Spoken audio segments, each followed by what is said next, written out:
Amén. Pueden tomar asiento, hermanos.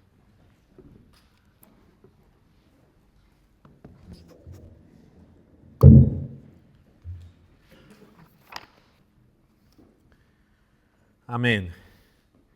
El pasaje de la lectura bíblica que tan lindo ya se nos explicó, como ustedes recordarán, demuestra el acto culminante de la vida y del ministerio del Señor aquí en la tierra, su resurrección. Y ese pasaje nos muestra claramente algunos aspectos que ya se han mencionado. Y recuerden que sus mismos discípulos no creían en la resurrección. Es un tema difícil. Acá, cuando dimos el versículo de comienzo del culto y mencionamos el contexto en Corinto que algunos no creían, déjame preguntarte realmente si tú crees realmente en la resurrección de Cristo como se narra en las Sagradas Escrituras. Si María fue a embalsamar el cuerpo es porque creía que iba a encontrar el cuerpo, ¿verdad? Y el cuerpo ella lo quería embalsamar para protegerlo de corrupción, o sea, ella no estaba pensando en que iba a resucitar, si no, no hubiera ido. Cuando ella le da la noticia a Pedro y a Juan, al apóstol que amaba el Señor, ellos corren para ver, porque es algo que, a pesar que el Señor se los había dicho. Y después el pasaje nos enfatiza con Tomás que, siendo que los demás apóstoles le dicen, sí ha resucitado, y él no creía. Yo te puedo estar hablando de la resurrección, tu papá, tu mamá, un hermano, tú hablándole a otro, y la otra persona no creer en la resurrección. Es decir, no la niega, quizás no la rechaza, pero no es algo que abraza su corazón. Pero la resurrección, si me acompañan por un momentito a 1 Corintios 15,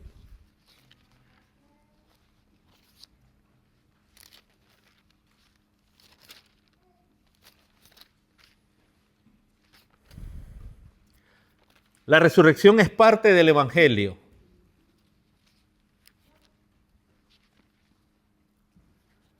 Es decir, el Evangelio que nos narra de la buena voluntad de Dios con los hombres. El Evangelio incluye la vida de nuestro Señor, su vida aquí en la tierra, su muerte gloriosa, redentora, expiatoria, y su resurrección.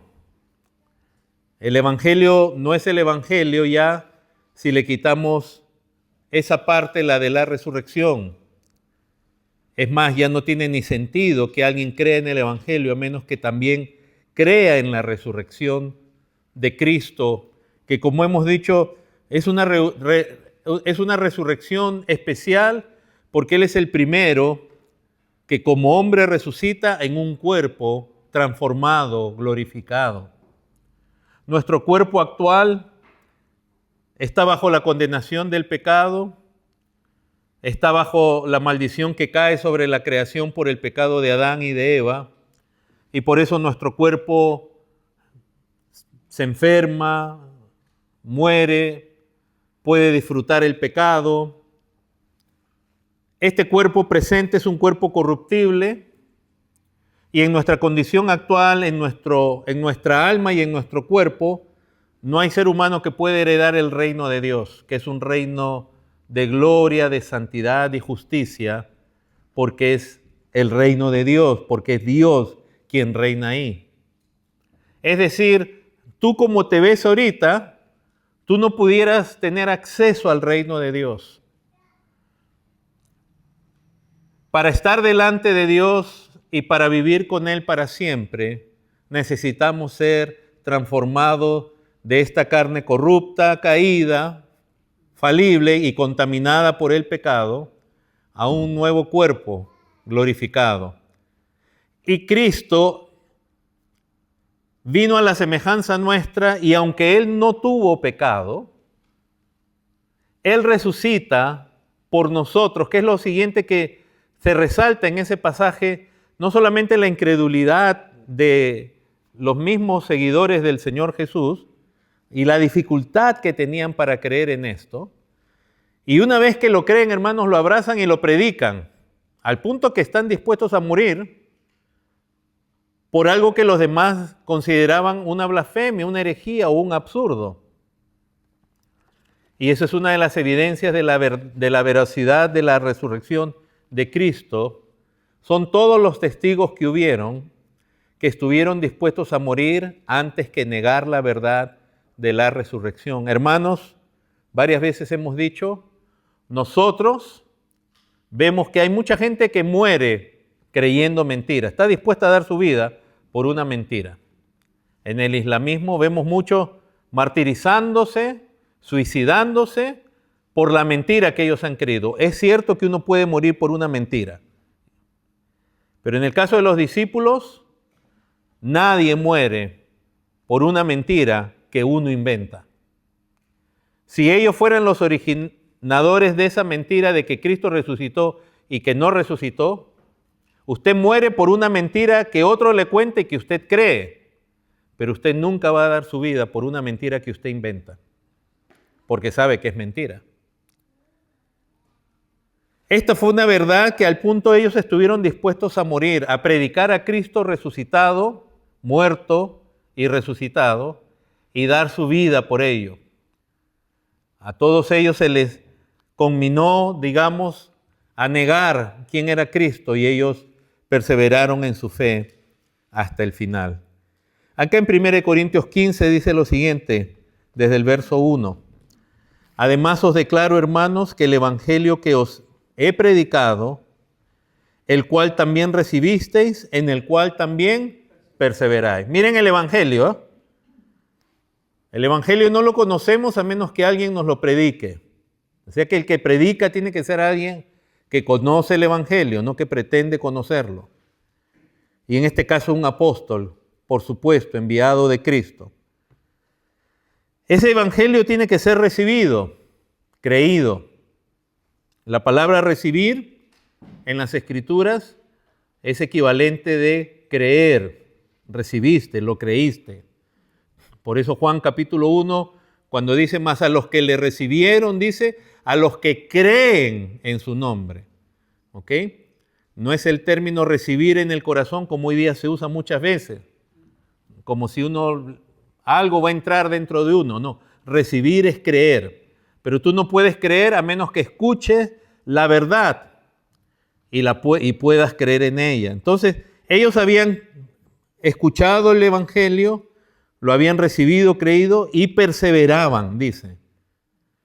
Y en este evangelio hay que perseverar. Dice, por el cual, o sea, por el evangelio asimismo, si retenéis la palabra que os he predicado, sois salvos si no creísteis en vano. O sea que debemos retener la enseñanza, la doctrina oída. Y Pablo espera que ellos no hayan creído en vano, es decir, que no hayan sido de aquellos que dicen que sí creyeron y después de un tiempo dice, perdí mi tiempo. Verso 3, porque primeramente os he enseñado lo que asimismo recibí, que Cristo murió por nuestros pecados conforme a las Escrituras. El Evangelio, hermanos, habla de Cristo, de la persona y la obra de Cristo, y siempre es bíblico, es conforme a las Escrituras. Recuerden que Pablo aquí no está dando todo un detalle exhaustivo de qué es el Evangelio, pero como su punto tiene que ver con la resurrección, él está partiendo de la muerte. Partiendo de la muerte porque es la conexión con la resurrección. Y Cristo murió no dice por sus pecados, dice por nuestros pecados, y eso es conforme a las Escrituras. De todo el Antiguo Testamento da testimonio de ello. Verso 4, y que fue sepultado, fue puesto en el sepulcro, y que resucitó al tercer día conforme a las Escrituras. Porque también todo el Antiguo Testamento da testimonio de la resurrección de Cristo en varias maneras y en varios pasajes con claridad. particularmente en los Salmos, cuando dice, no dejarás mi alma en el Seol, ni que tu santo vea corrupción. Entonces, hermanos, este evangelio, como vemos, componentes principales del evangelio es la muerte de Cristo por nosotros y resucita también al tercer día. Yo voy a hacer un añadido y lo voy a aclarar. Resucita también por nosotros. Verso 5, y aparece a Cefas, es decir, Pablo está diciendo, hay testigos, Cefas, Pedro, después a los 12, después apareció a más de 500 hermanos a la vez, de los cuales muchos viven aún y otros ya duermen, y después apareció a Jacobo, y después de todos los apóstoles, al último de todos, como un abortivo, me apareció a mí. Entonces, el Señor resucitó y hay testigos. Y no un testigo como los mormones tienen a Joseph Smith, que según él, un ángel le habló a él. Nadie vio al ángel, nadie vio nada más, pero a él le tienen que creer. No, porque, no, acá Cristo se le apareció a muchos testigos, cientos de ellos. Y al último de ellos a Saulo. Saulo era un enemigo del Señor. Él persiguió a la iglesia de Cristo. Y eso es lo que él predicaba, el Evangelio. El Evangelio entonces contiene la resurrección de Cristo en cuerpo glorificado. Hermanos, cuando Cristo vino al mundo y nació, Él venía a vivir, morir y resucitar por nosotros. Y en el pasaje, de nuevo, volviendo al de la lectura bíblica, las palabras que dice el Señor Jesús cuando le dijo a María, suéltame, ¿no? Y le dice, y ve y dile miren las palabras del Señor, ve y dile a mis hermanos. Miren cómo ya lo que Él había logrado por sus discípulos. Porque nosotros, por causa de Cristo, hermanos, pasamos de ser enemigos de Dios y moral y espiritualmente, pudiera decirse, hijos del maligno, a ser hijos de Dios en Cristo. Y Él le dice, dile a mis hermanos, ¿y qué les dice? Yo voy, miren, a mi Padre y vuestro Padre, a mi Dios y a vuestro Dios. Qué tremendo. Lo que Él logra por nosotros. Que Dios ahora sea también nuestro Padre, así como es el de Cristo. Él es nuestro Dios, así como es el Padre de Cristo. Qué tremendo, hermanos, qué glorioso. ¿Te has puesto a pensar lo que Cristo logra en su resurrección?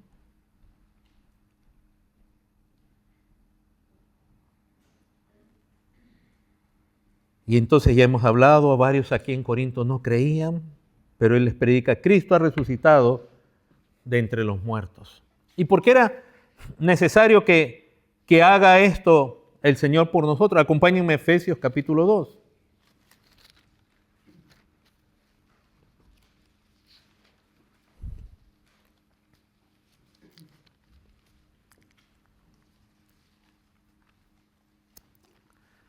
A mi Biblia ya le faltan varios pedazos, esta es la Biblia más viejita que tengo, y me falta ya parte de Efesios capítulo 2, así que si por ahí confundo alguna palabra tratando de decirla de memoria, me perdonan. No es versión Andrés Rodríguez, no he hecho yo una versión de la Biblia, sino que ya hay varios pedazos que se van cayendo. Miren lo que dice el verso 2, el verso 1, perdón. Y Él os dio vida cuando estabais, ¿qué? Muertos en vuestros delitos y pecados.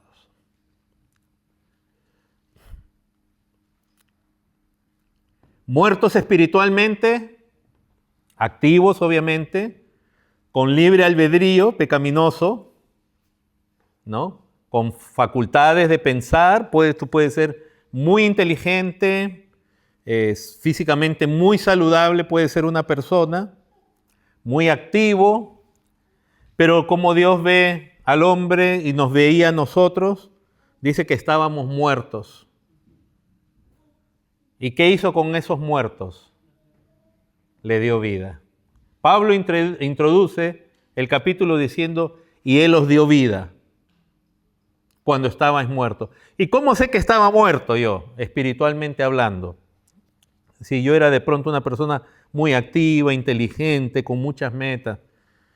Porque el sentido que tenía la vida de uno era el amor a este mundo, las pasiones, los deseos de uno,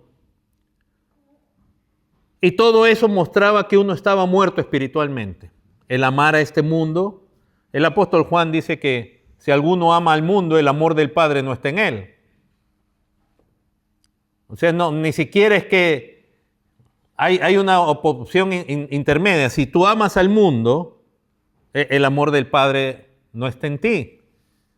Entonces dice, cuando habla de los delitos y pecados, dice, en los cuales anduvisteis en otro tiempo, siguiendo la corriente de este mundo, conforme al príncipe de la potestad del aire, el espíritu que ahora opera en los hijos de desobediencia, entre los cuales también todos nosotros vivimos en otro tiempo, en los deseos de nuestra carne, haciendo la voluntad de la carne y de los pensamientos, y éramos por naturaleza hijos de ira, lo mismo que los demás.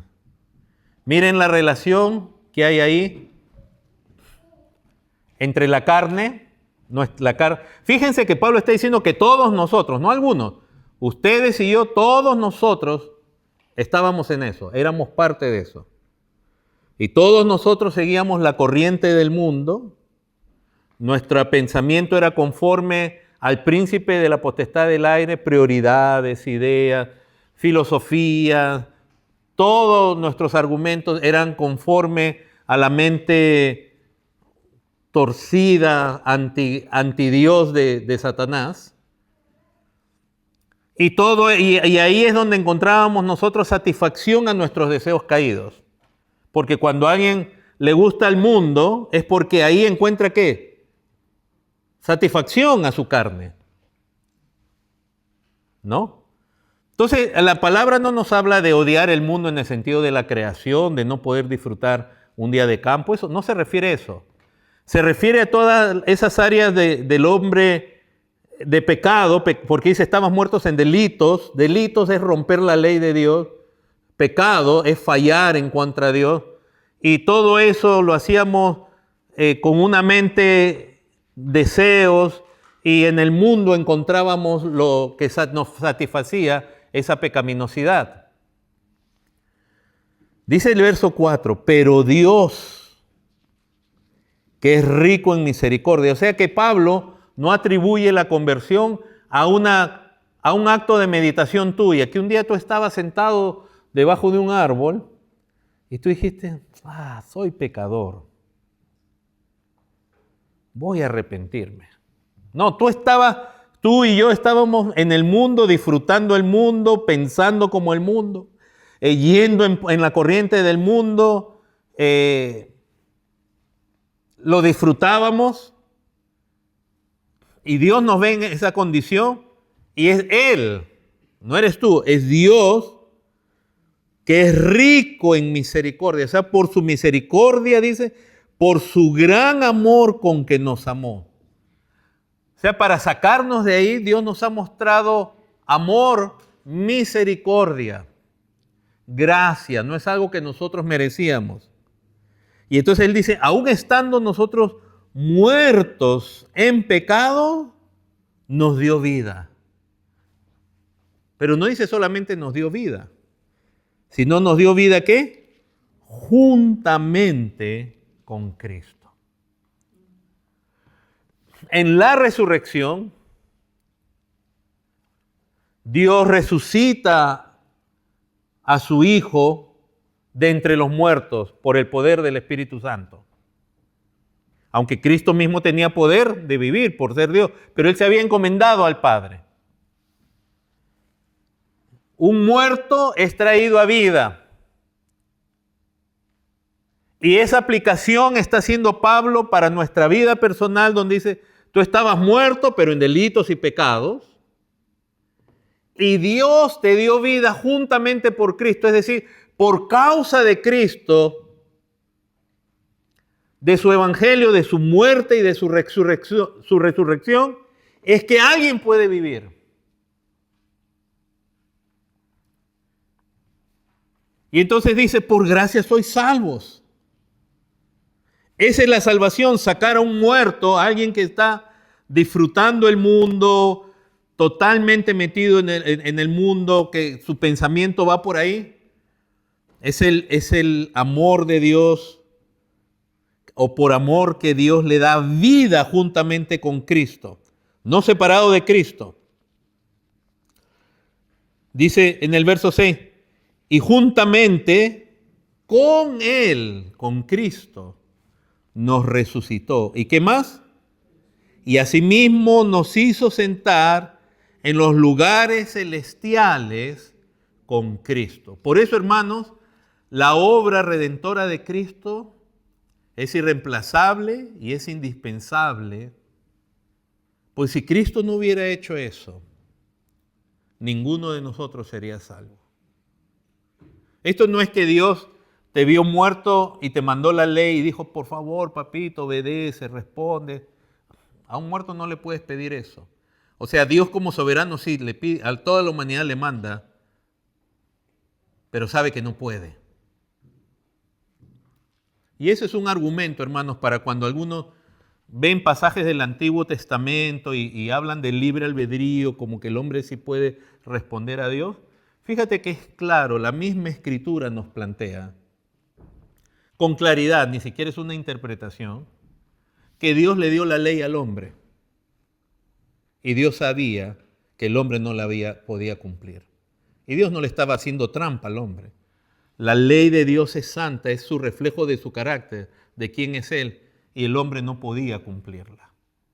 O sea que no es cierto que cada vez que Dios, hay ese conflicto con el arminianismo, que te dice, bueno, pero si Dios les está diciendo que si me obedeces yo te voy a bendecir, pero Dios sabe que nosotros en nosotros mismos somos desobedientes por naturaleza. Entonces Él le confió. El único que podía librarnos de esa situación es Cristo, su amado, perfecto y glorioso Hijo. Y esto para manifestar en los siglos venideros las abundantes riquezas de su gracia en su bondad para con nosotros.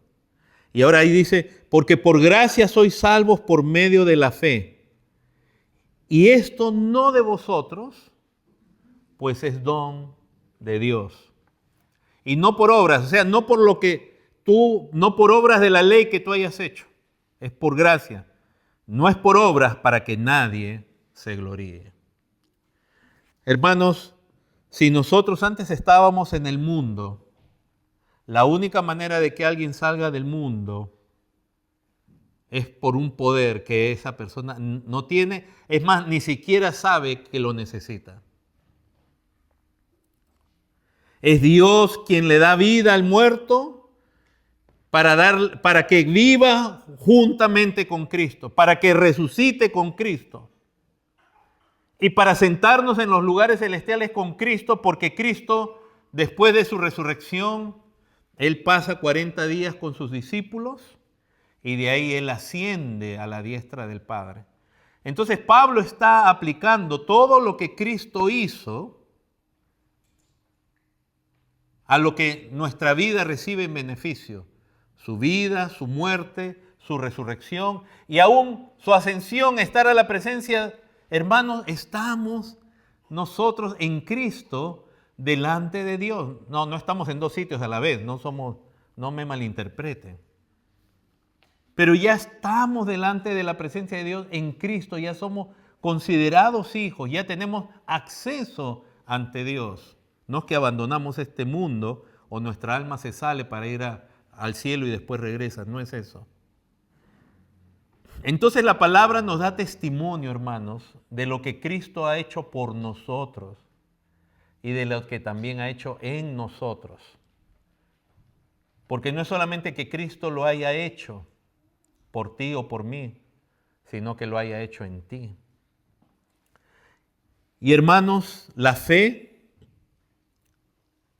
cuando uno vivía en el mundo, bien metido en el mundo, disfrutando, siendo desobedientes, siendo rebeldes, ahí dice, estabas muerto en delitos y pecados, rompiendo la ley, sin interés de la voluntad de Dios, sin nada de eso. Nosotros vivíamos ahí normal y eso era, para nosotros, eso era vivir. Pero de pronto Dios nos da vida. Estábamos muertos en eso y Dios nos da vida juntamente con Cristo y nos concede algo de su gracia, que es la fe. Acá dice, sois salvos. Fíjense que en el versículo 5 dice, estando nosotros muertos en pecado, nos dio vida juntamente con Cristo, y dice, por gracia sois salvos. Y de nuevo, en el verso 8 dice, porque por gracia sois salvos. Y ahora ya no solo menciona a Cristo, sino menciona la fe.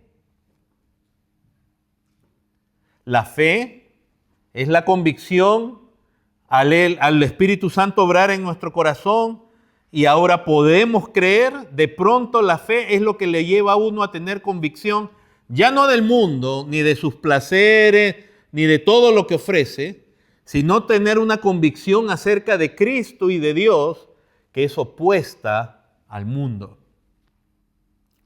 La fe verdadera, hermanos, la fe que salva, es una fe poderosa que lo lleva a uno a tener una convicción de Cristo y de todo aquello que nosotros no vemos con nuestros ojos.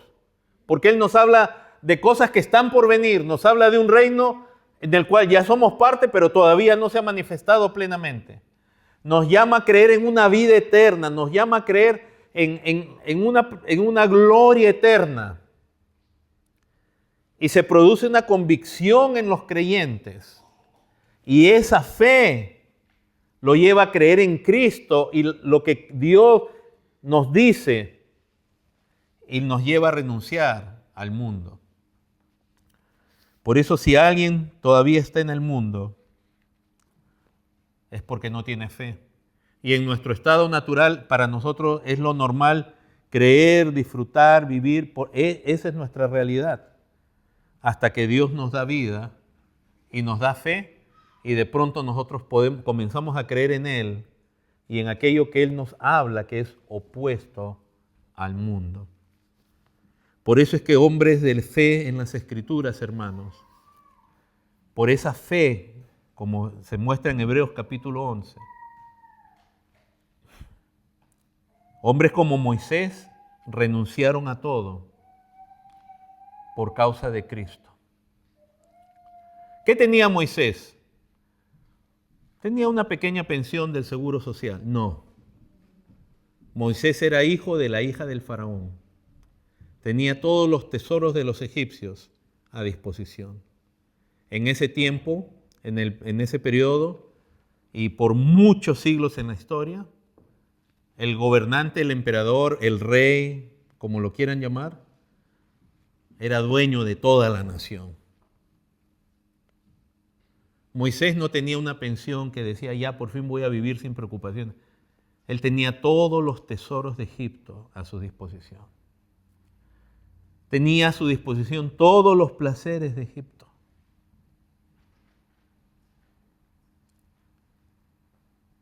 Pero por fe rehusó llamarse hijo de la hija del faraón. Se los leo mejor en Hebreos, porque he visto algunas caritas que me miran y dicen, ¿qué dice? ¿Qué dice? Capítulo 11, verso 23. Por la fe, Moisés, cuando nació, fue escondido por sus padres por 3 meses, porque le vieron niño hermoso y no temieron el decreto del rey. Por la fe, Moisés, hecho ya grande, rehusó llamarse hijo de la hija de Faraón, escogiendo antes, miren a ver, Moisés, despierta. ¿No has escuchado a estos falsos apóstoles de la prosperidad? Que tu vida va a ser cada vez más abundante y próspera. ¿qué te pasa, Moisés? ¿Cómo vas a preferir ser maltratado con el pueblo de Dios que gozar de los deleites temporales del pecado? ¿Cómo vas a...? ¿Saben por qué? Porque en nuestra carne, sin fe, es normal vivir en eso. Pero cuando hay fe, llega a haber en el corazón una convicción que es contraria al mundo.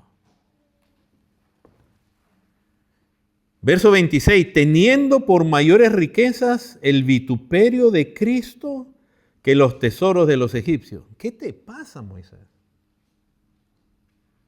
Mientras ahora tenemos una iglesia y muchos llamados cristianos que supuestamente quieren tener a Cristo y al mundo al mismo tiempo, acá el pasaje nos muestra que eso es incompatible.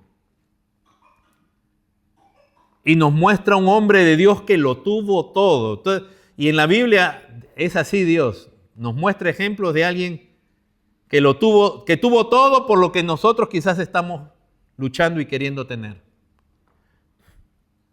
Y Él rehúsa todo eso por causa de Cristo.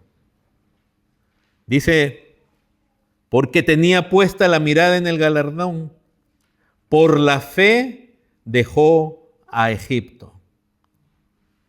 El país más próspero en la tierra en ese tiempo. Él en la posición más preeminente, teniendo a su disposición todo lo que él quería, toda la sabiduría, las riquezas, los placeres de Egipto. ¿Cómo es que un hombre escoge renunciar al mundo por causa de Cristo? Porque esa es la fe verdadera. Por lo tanto, hermanos, la gracia de ser salvos pasa por una resurrección que experimenta el ser humano espiritualmente, y por eso en Colosenses 13 nos dice, si pues habéis resucitado con Cristo. No hemos resucitado todavía la resurrección final, pero ya un verdadero creyente es alguien que ha pasado de muerte a vida y que de ser un incrédulo ahora tiene fe, ahora es un creyente. No lo tiene que obligar su papá, su mamá, su esposa, su esposo, sus hijos. Hay una fe en su corazón que lo lleva a creer, a tener por más alto a Cristo que todo lo que hay en el mundo. Hermano, a gozarse en Cristo, a anhelar a Cristo, a anhelar el reino de Dios, más que todo lo que hay en este mundo. Más, infinitamente más. Así que si tú en tu corazón, para ti Cristo no es lo más valioso, si el reino de Dios, si lo venidero no es más valioso que lo que hay en este mundo, quizás todavía no tienes fe verdadera. Quizás todavía no has nacido de nuevo. Porque esto no se trata de ser religioso y venir a la iglesia y seguir amando al mundo. Y esto no quiere decir que uno no puede de nuevo disfrutar el paisaje, las playas de pronto, disfrutar de algún entretenimiento sano. Pero hablamos del amor, donde realmente, por ejemplo, ¿qué vale para ti más? Leer las Escrituras y contemplar a Cristo, a Dios en la palabra, su gloria, su grandeza. ¿Eso te emociona más? ¿O te emociona más Netflix?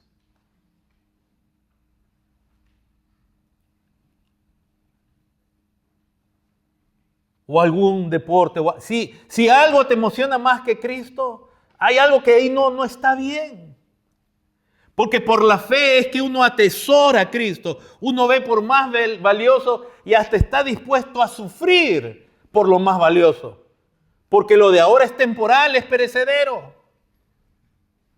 ¿Cuántos no hay en las iglesias engañándose, creyendo que aman a Dios, pero no lo aman, no encuentran deleite en Cristo? Hermanos, si algo a mí desde chico me fascinó, me encantaba, eran las ciencias, ¿no? Las matemáticas, eso de chico. Y no es que yo sea Einstein, no me malinterpreten, no me estoy vendiendo yo como un genio, un hombre, no. Pero siempre me fascinaba leer del universo, leer de ciencia, leer de física, de los átomos. Eso era, hasta ahora, hay unas cosas que son espectaculares. Pero para mí conocer a Cristo, hermano, es infinitamente, me atrae más todavía que eso. Y que la ciencia, y a mí yo me ponía a leer cosas así desde chico y tratar de entender todo, pero Cristo es más glorioso. Y yo recuerdo, yo les he dicho, cuando yo iba a la iglesia y ya me decían hermano y yo ayudaba en la iglesia, yo recuerdo, pero yo sabía que en mi corazón yo realmente no amaba a Cristo como la Biblia lo presenta. Ante los demás, todos los demás creían que yo, pero en el corazón, y a mí me sirvió mucho porque yo veía algunos hermanos, no muchos, ojo también, pero habían hermanos y hermanas que sinceramente cuando hablaban de Cristo, era como se les derretía la boca, digamos, del amor, de lo delicioso que era Cristo para ellos. Y yo sabía que yo no tenía eso. Entonces era religioso por fuera, evangélico por fuera o cristiano. Y entonces, hasta que por la gracia de Dios, porque yo pude haber seguido con esa hipocresía hasta ahora, y esos se vuelven después legalistas y parecen muy serios ante los hombres. Pero le comencé a clamar a Dios y dije, Dios, yo no tengo eso. Yo se los he contado varias veces. Yo no tengo eso que este hermano, esta hermana, ellos tienen. Yo siento que estoy siendo falso, Dios. Concédeme un verdadero amor por Cristo. Y eso es arrepentimiento, reconocer el pecado. Y aún el arrepentimiento es un don de Dios. Es una gracia de Dios. Aún Dios es quien nos concede arrepentirnos. Porque yo pudiera haber dicho, como algunos dicen, estos hipócritas. No, el hipócrita era yo. Pero muchas veces el hipócrita dice, estos hipócritas fingen amor. Yo me voy. ¿A dónde te vas? Al mundo. Porque ahí son sinceros. ¿Sí? Son sinceros pecadores.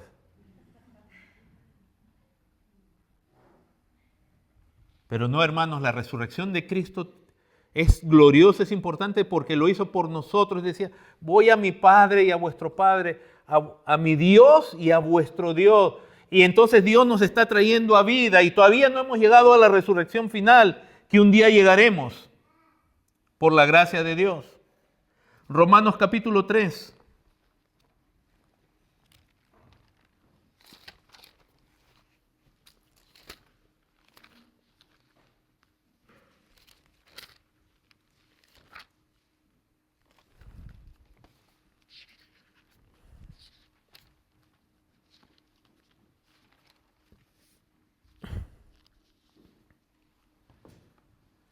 Parte de nuestra justificación es decir que es algo tan profundo y tan precioso, no profundo al que no se puede entender, por lo menos lo básico, lo esencial, pero que a la vez tiene unas profundidades enormes. Es como un mar que no es que uno no se puede mojar en el mar y disfrutar, pero a la vez hay una profundidad enorme. Igual cuando hablamos de la salvación y particularmente de la justificación, es algo precioso, porque es agarrar a hombres pecadores que de por sí están ya bajo condenación, bajo la ira de Dios, que solo les aguarda el juicio, que no van a cambiar ellos por sí mismos jamás. Siempre van a ser pecadores, unos más, otros menos. Esa masa humana de la cual yo era parte, de la cual todo descendiente de Adán es parte, porque todos somos pecadores, y es sacarlo de ahí, cambiarlo. Eso, hermanos, es poderosísimo. No hay pastor, no hay iglesia, no hay psiquiatra, no hay apóstol, no hay ángel que pueda hacer eso. Solo Dios puede cambiar a un hombre. Y ese hombre pecador ante Dios es injusto porque ha roto la ley, va a ser sentenciado. Es tal su ofensa contra Dios. Él no la ve. Nosotros vemos nuestras ofensas como... Pero es tal su ofensa que su condena va a ser eterna.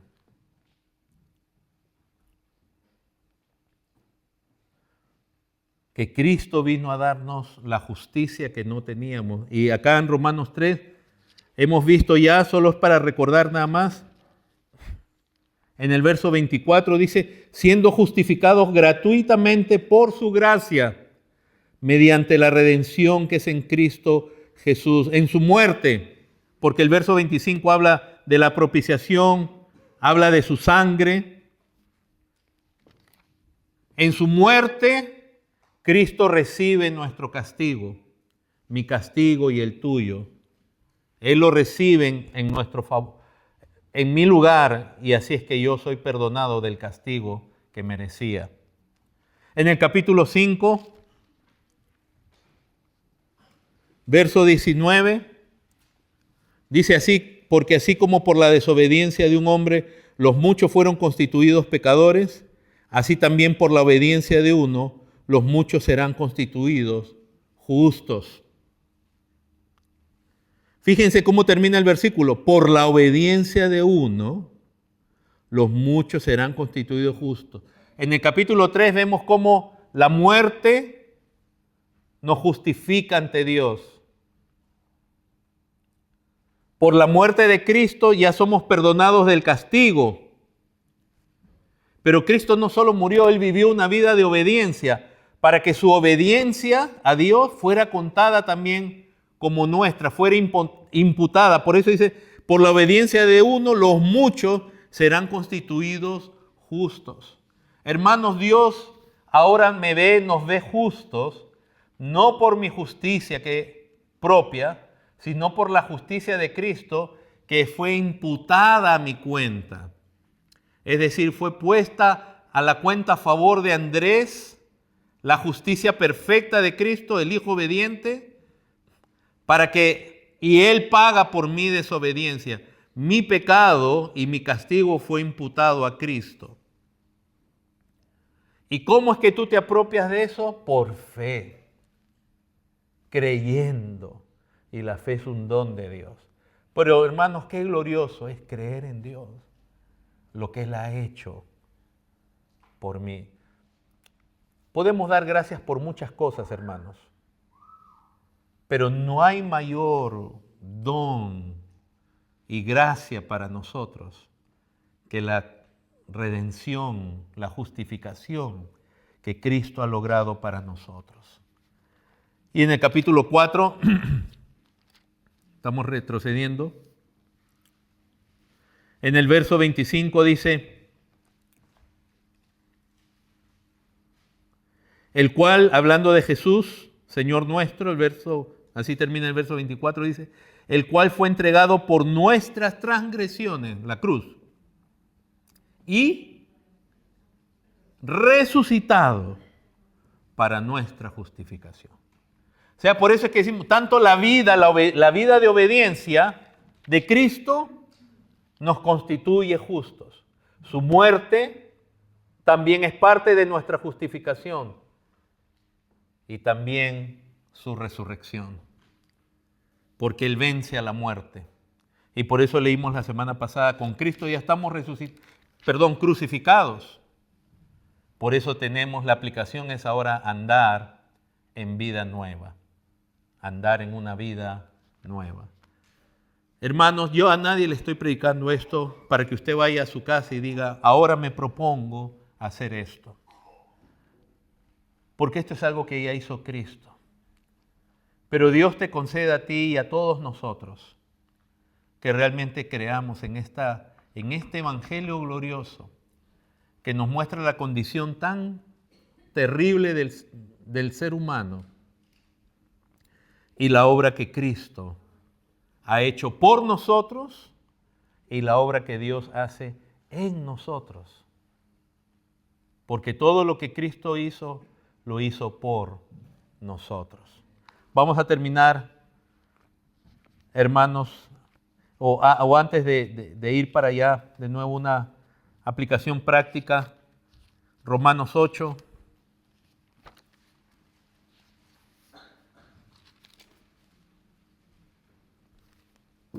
Es cierto que todavía tenemos la naturaleza caída. Ya se nos ha dado vida, tenemos la naturaleza caída, todavía fallamos, etcétera, pero Miren lo que dice el apóstol, aquí dice en el verso 9, mas vosotros no vivís según la carne, sino según el Espíritu. Condición, si es que el Espíritu mora en vosotros. ¿Qué conexión tiene el Espíritu con la resurrección y con la vida del creyente? Pues quien vivificó, quien resucitó a Cristo de los muertos, fue el poder del Espíritu Santo.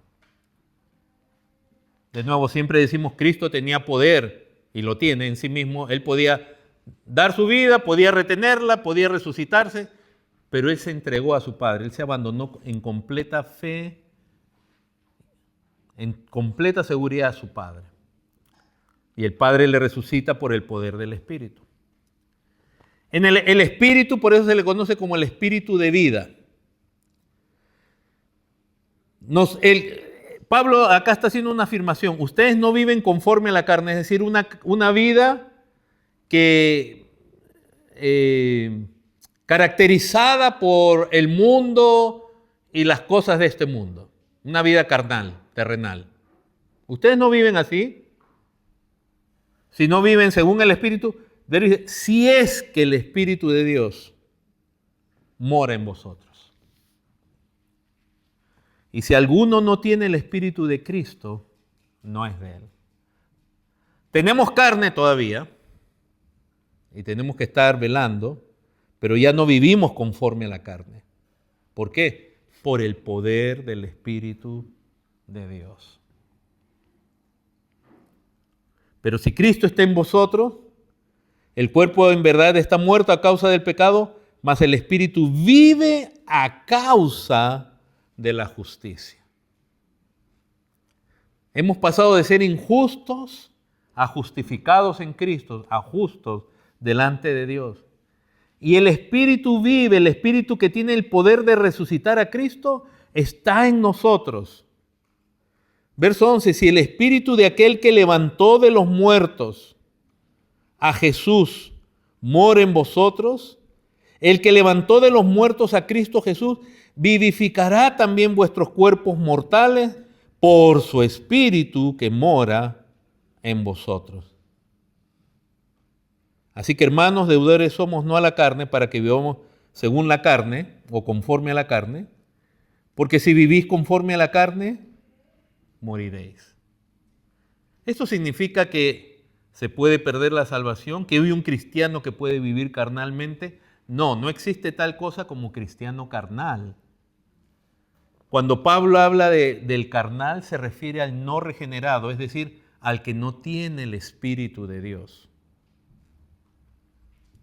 Por eso dice, ustedes no viven conforme a la carne si es que tienen el Espíritu de Dios. Los versos anteriores está hablando de la carnal, piensa en las cosas de la carne, se ocupa de las cosas de la carne, pero el espiritual en las cosas del Espíritu. ¿Y quién es el espiritual? ¿Un creyente súper maduro que parece ya que camina en las nubes?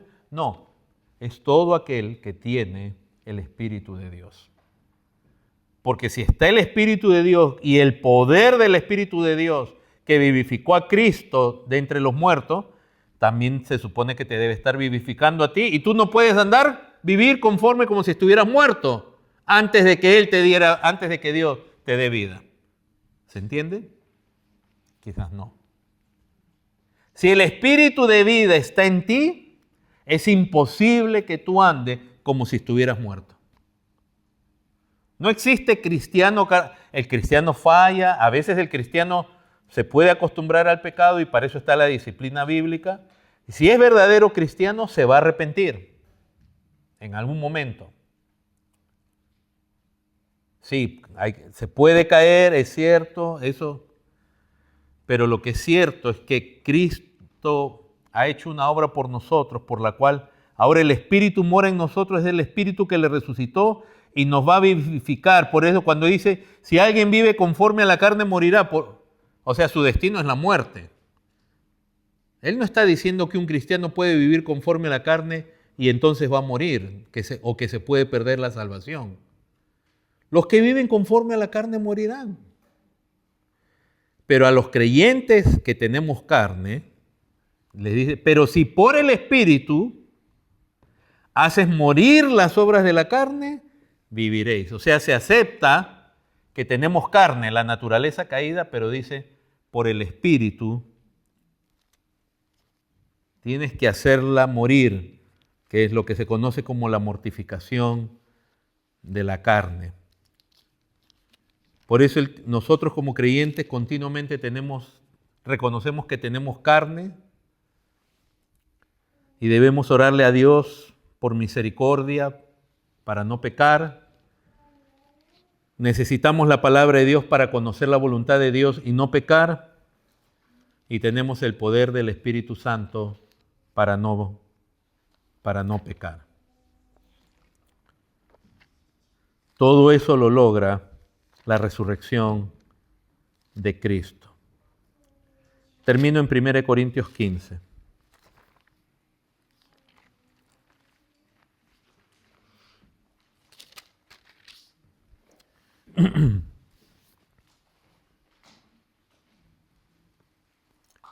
Entonces el creyente verdadero, hermanos, ya ha experimentado una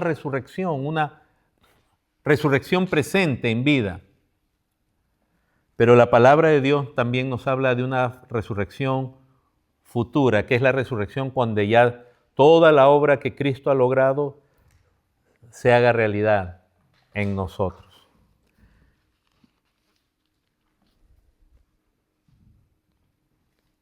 Primero Corintios 15 dice en el versículo 47. El primer hombre es de la tierra, terrenal. El primer hombre ahí se refiere a Adán. El segundo hombre, que es el Señor, es del cielo. La humanidad al final tiene, digamos, dos cabezas. Adán, porque de él descendimos todos, pero ahora Cristo es nuestra cabeza de los que creen. El segundo hombre, que es del Señor, ¿de dónde es? Del cielo. ¿Cuál el terrenal? Tales también los terrenales. Ahora, pero miren esta afirmación. ¿Cuál el celestial? Tales también los celestiales. Y así como hemos traído la imagen del terrenal, es decir, todos nacimos a la imagen de Adán, ya en pecado, precioso dice ahora, traeremos también la imagen del celestial. ¿A quién se le está llamando celestiales ahí? A los creyentes. Y dice que traeremos también la imagen del celestial. Por esto digo, hermanos, que la carne y la sangre no pueden heredar el reino de Dios, ni la corrupción hereda la incorrupción. He aquí os digo un misterio. No todos dormiremos, pero todos seremos transformados. Y esto es lo que estamos esperando. Esa transformación, esa resurrección final donde completamente aún nuestro cuerpo, no solo la resurrección presente donde todavía tenemos la vieja naturaleza, todavía está en nosotros, aunque ya somos nuevos.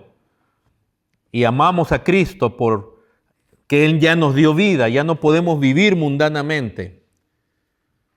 Pero en un momento, dice aquí, todos seremos transformados. Verso 52.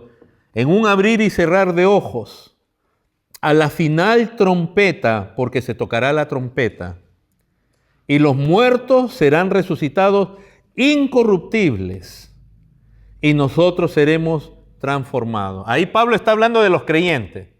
Los muertos en Cristo van a ser resucitados incorruptibles, y los que vivan, porque por eso dice, no todos dormiremos, van a ser transformados.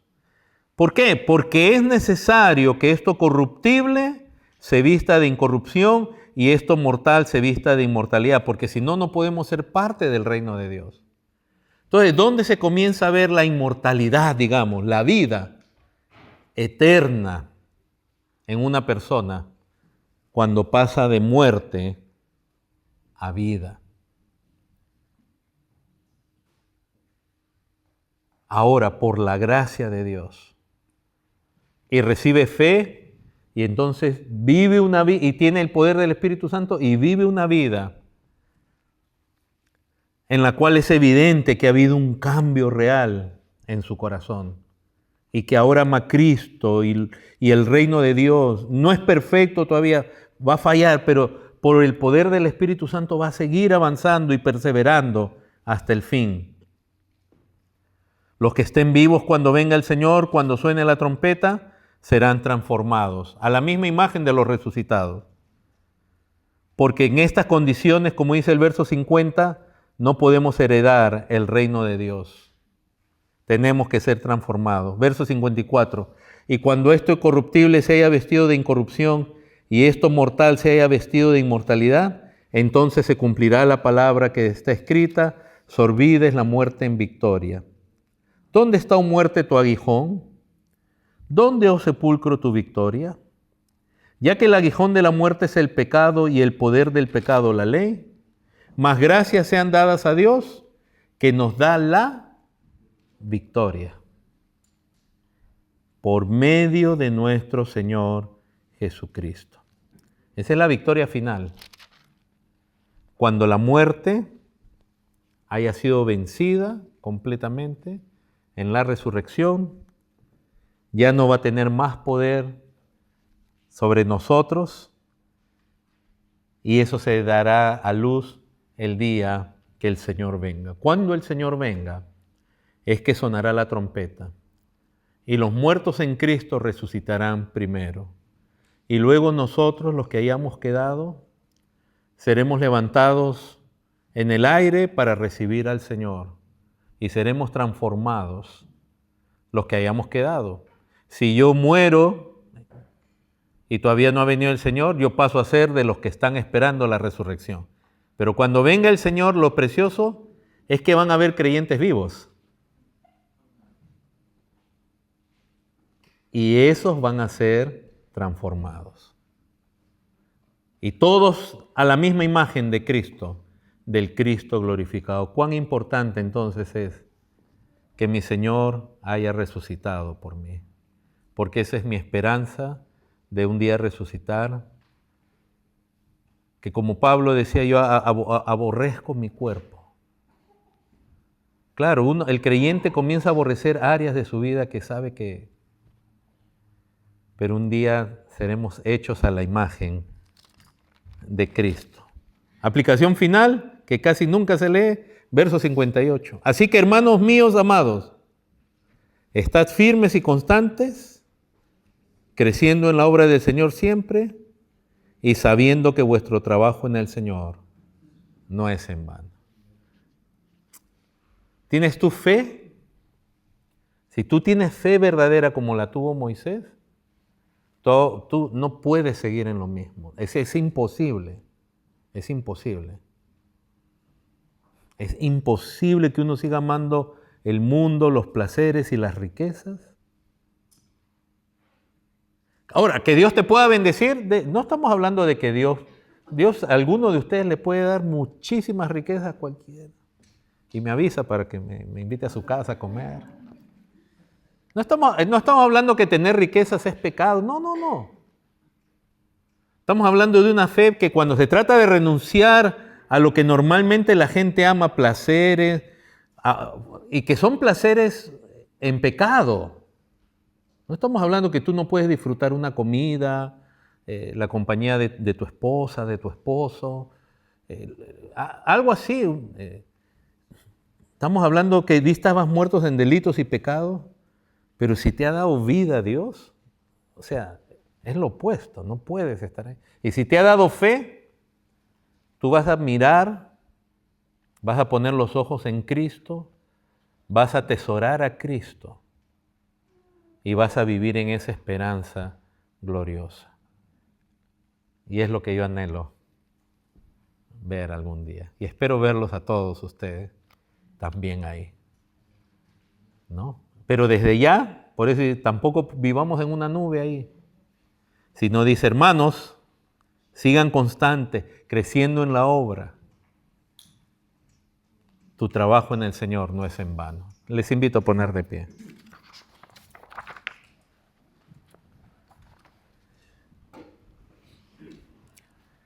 Cristo vino al mundo para vivir una vida justa y perfecta por nosotros. para morir y ahí recibir el castigo por mí, por nosotros, y para resucitar y así resucitar por mí y yo experimentar resurrección. Experimentamos ya la resurrección ahora, ¿sí? Pasando de muerte a vida. Pero esa no es la resurrección final que un día esperamos. Pero ya hemos resucitado. Por eso la palabra habla de los cristianos como que están vivos o muertos. Vivos, ¿verdad? ¿Te has puesto a pensar por qué la Biblia te habla a los creyentes como que están vivos? Y te dice, por ejemplo, preséntate a Dios como vivo de entre los muertos. Eso no es poquito. Pues decíamos a veces, usamos palabras y pero Dios ve a su pueblo como la misma palabra nos enseña. Dios es Dios de vivos, no es Dios de... Y si uno está vivo, recuerda dónde es que se está muerto. No, es que no es posible. Cuando alguien dice que es cristiano y que está, es decir, tengo la vida de Cristo. Por eso no ha sido sabio, hermanos. Aunque la intención ha sido buena, no ha sido sabio predicar un evangelismo tan sencillo que no tenemos que ponerle nosotros obras humanas al evangelio, eso es peor, pero a veces lo hemos querido hacer tan sencillo como decirle, recibe a Cristo en tu corazón y ya vas a tener vida eterna. ¿Y por qué sigues viviendo como un muerto?